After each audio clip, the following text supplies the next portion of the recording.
from NDTV Studios on the second floor of the Duncan Student Center. A Notre Dame student media and Notre Dame television production. This is ND Sunrise.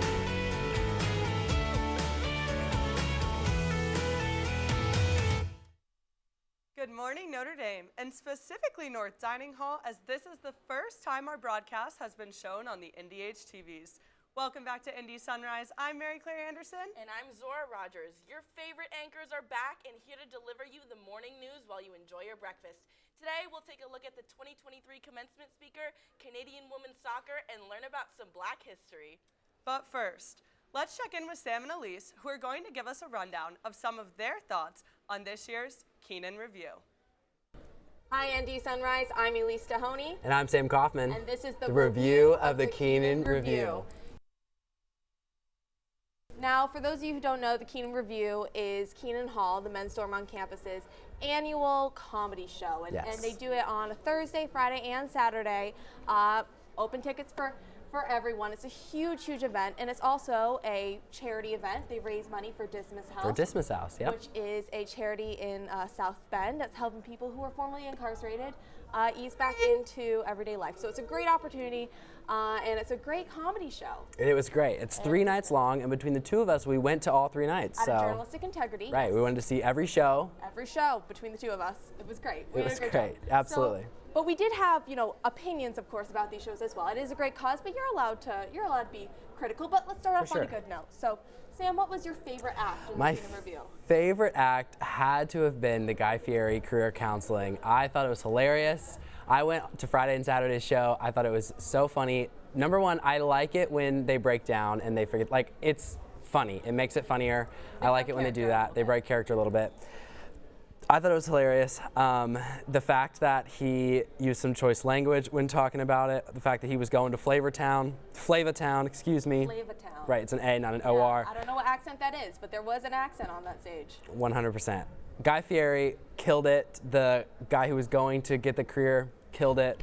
It was my favorite. I think the Murillo Center needs to hire Guy Fieri. Honestly, yes, because I would attend their events so much more if Guy Fieri was there. They're always saying they got to get underclassmen up there. Yeah, If it was Flavortown up there, I would go. At least Sam would go. True. I loved that skit as well, but my favorite was actually, there was a whole skit about this group of guys who was trying to figure out the theme for their dorm party. The dorm theme. The dorm party. It was called Dorm Party Theme. And they all had, I've experienced this. Usually the go-to theme is like beach, Hawaiian. Hawaii. Sun tanning. Yeah, on the beach. Yes. Anything where they just Hawaiian shirts. Put a Hawaiian shirt and a bikini on and they're happy.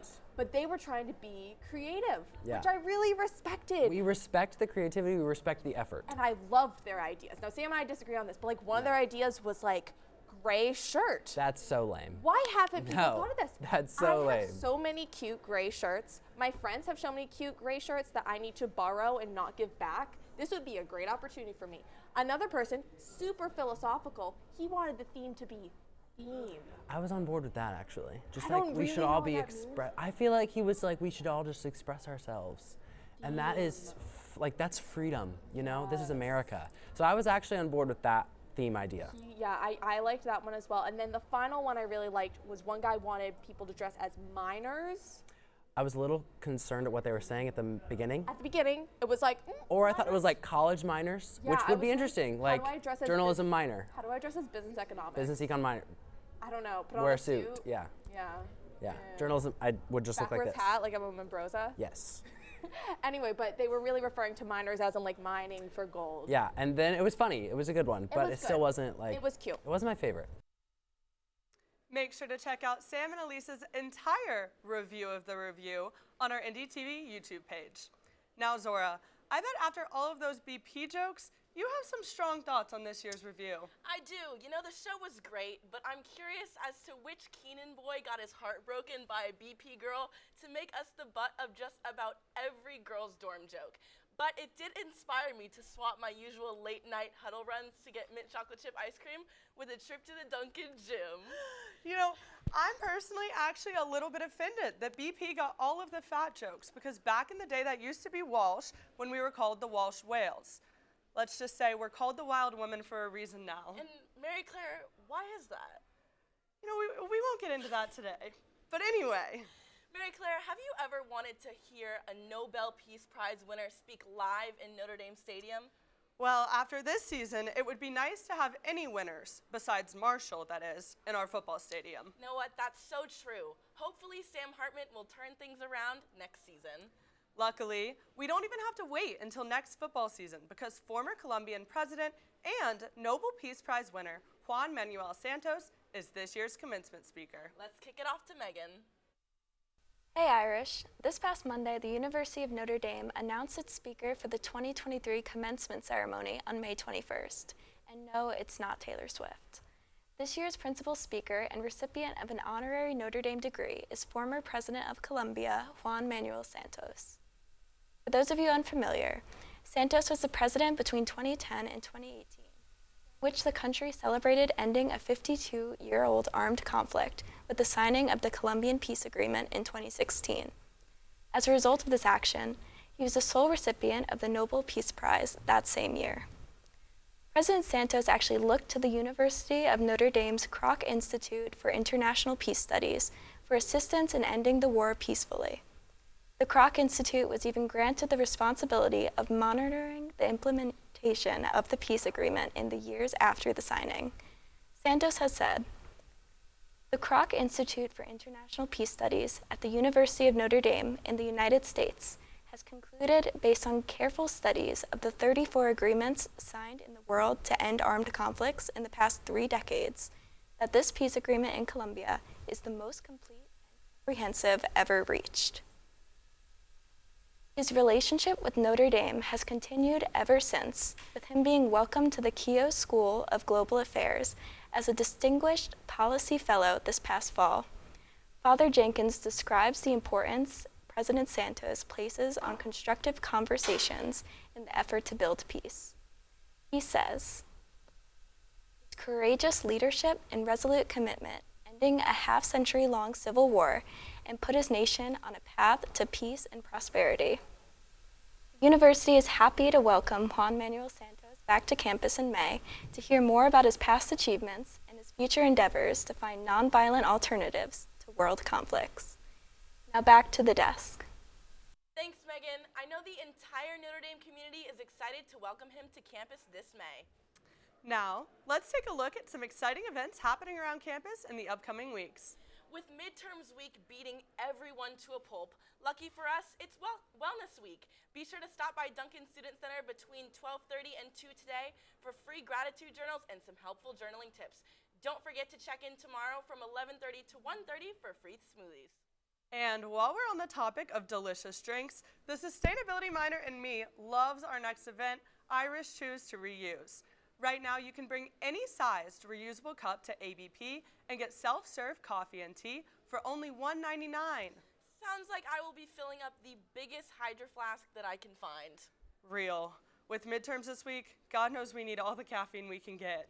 In other news, Notre Dame's literary magazine, The Juggler, is accepting literature and art submissions from now up until March 10th. Irish students, this is a great opportunity to showcase your creativity. Wrapping up our events for this week, the Center for Social Concerns is hosting a series of social concerns fairs.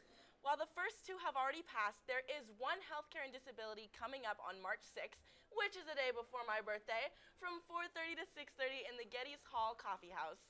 Make sure to stop by to hear from various South Bend community organizations.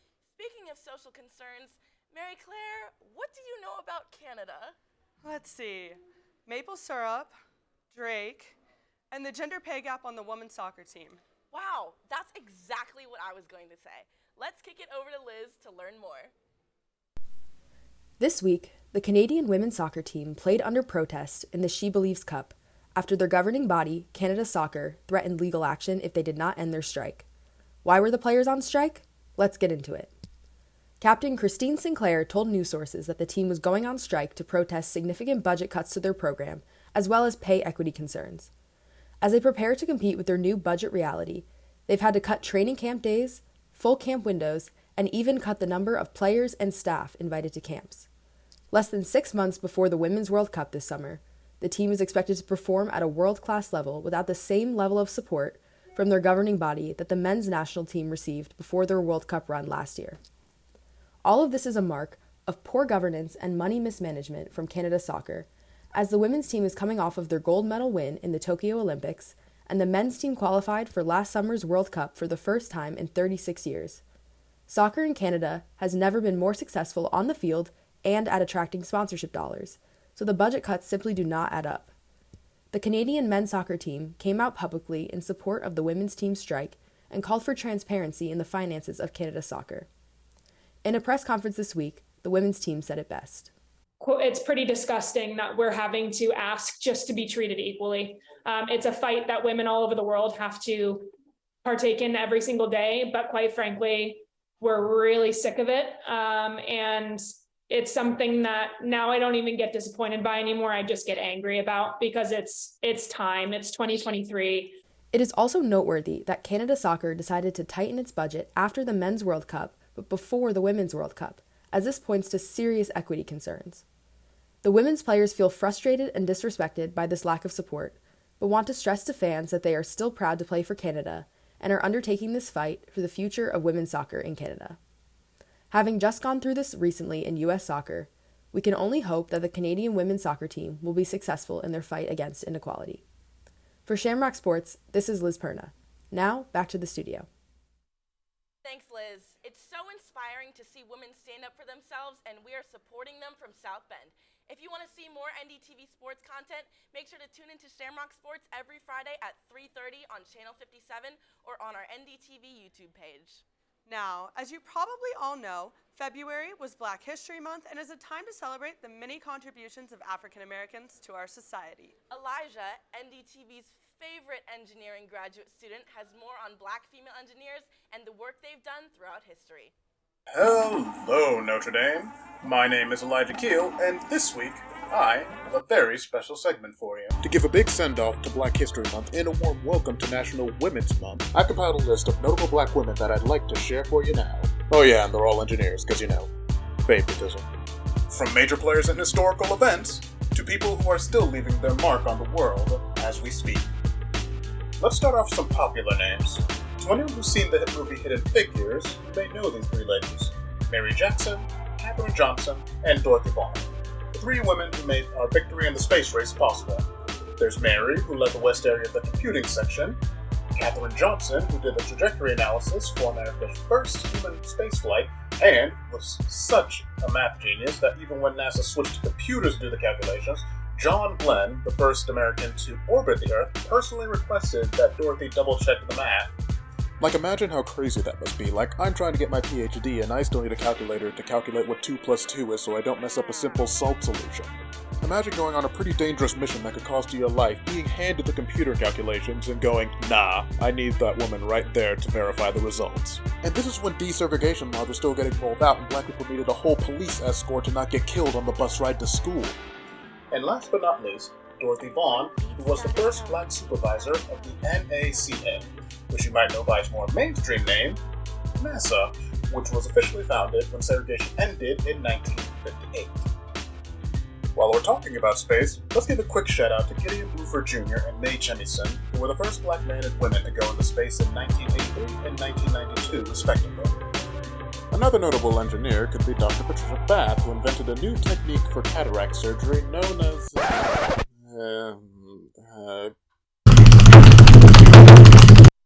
laser phaco. Right.